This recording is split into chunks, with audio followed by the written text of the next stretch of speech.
Hey guys, I just want to make a quick video to go over some cameras that I have that I've had some requests of people asking about point and shoots specifically. I don't shoot a lot of point and shoots, but I do have a couple that I really like. So the first point and shoot is actually a family heirloom of sorts. My mom got this from my grandfather in the early 90s at some point. Been in my family ever since, and my dad gave it to me a couple years ago when he found it amongst boxes of stuff. And it is the Olympus Infinity Stylus. This is the zoom version, so this one goes to 35, from 35 to 70 millimeters.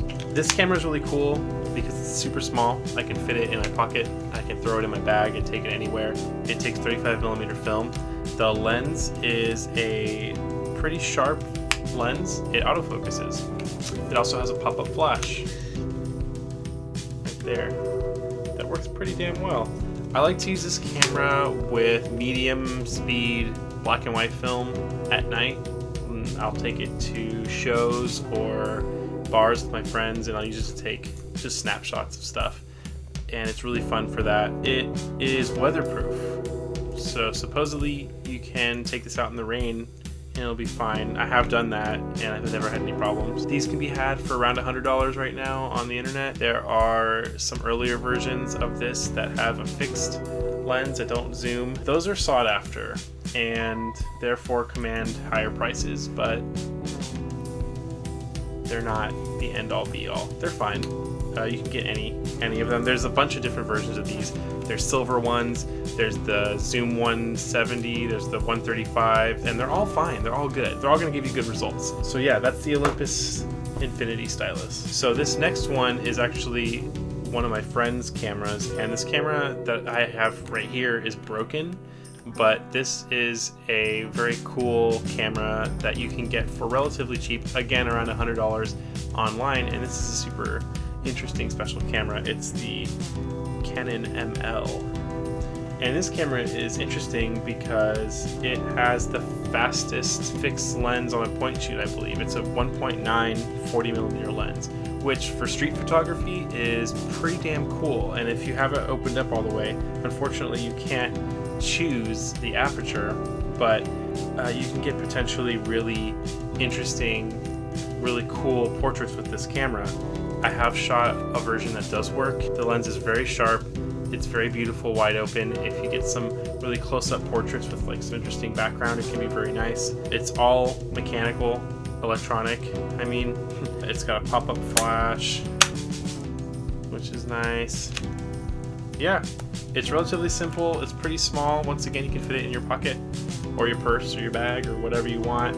And it's not as compact as the Olympus Infinity Stylus, but it's pretty damn small. So this last camera is my actual personal favorite point and shoot. Had this camera for about 2 years and I take it everywhere with me. Every trip I go on, it's in my bag or my pocket because it is the best point and shoot camera I've ever shot, and it is the Olympus XA. This camera is really special because not only is it a point and shoot, but it is a rangefinder. So when you focus with this little lever down here, there's a rangefinder patch that lines up the image so you can focus. You know, it's not the biggest and brightest viewfinder, but it's pretty damn good. There's information on the side that tells you what your aperture is or what your shutter speed is. It's really intuitive. It does take a battery, but it will fire without the battery. The great thing about this camera, the best thing about this camera, is that you can choose the aperture. It's all aperture priority, so you just choose on the side here. So this lens is a 35mm focal length and a maximum aperture of 2.8, which is pretty fast for a small point and shoot like this. So what I like to do is throw it on f8 and zone focus it, and that way everything I take can be in focus. But if you are a fan of using a 35mm lens for portraits, which can be really interesting, I like to do that. You can get a really blurred out background and really beautiful portraits if you open the lens up all the way 2.8. These cameras often come with a flash, the A16 I believe, and it's fine. It does a job. It's nothing really special. It's a little bit underpowered, but it's pretty rad. There are a couple other flashes for the system, and I can't remember the names of them. And I used to have one and I totally broke it. You can get the flashes still. This camera goes for about $120 to $150 on eBay right now. I've seen them go for less in not as great condition. I've seen them go for more with like the plastic carry case and the original box and all that stuff, and the flash. This is just like a really great camera. It's been pretty reliable. I've shot a lot of stuff on it, and if you can find one in good condition, snatch it.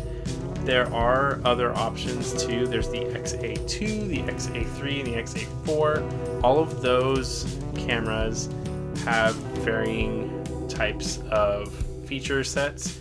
I think the XA1 or XA2 is the zone focus model, where it only has 3 selections on the side here for close, medium, and far away for doing zone focusing, which is pretty cool. I prefer this version. Those are 3 point and shoots, and I recommend you check out other ones. If you're really interested in checking out other types of point and shoots, there is an Instagram called Compact Camera Club run by my friend Robert, and he is pretty much I would say he's the last stop, the expert when it comes to compact point and shoots.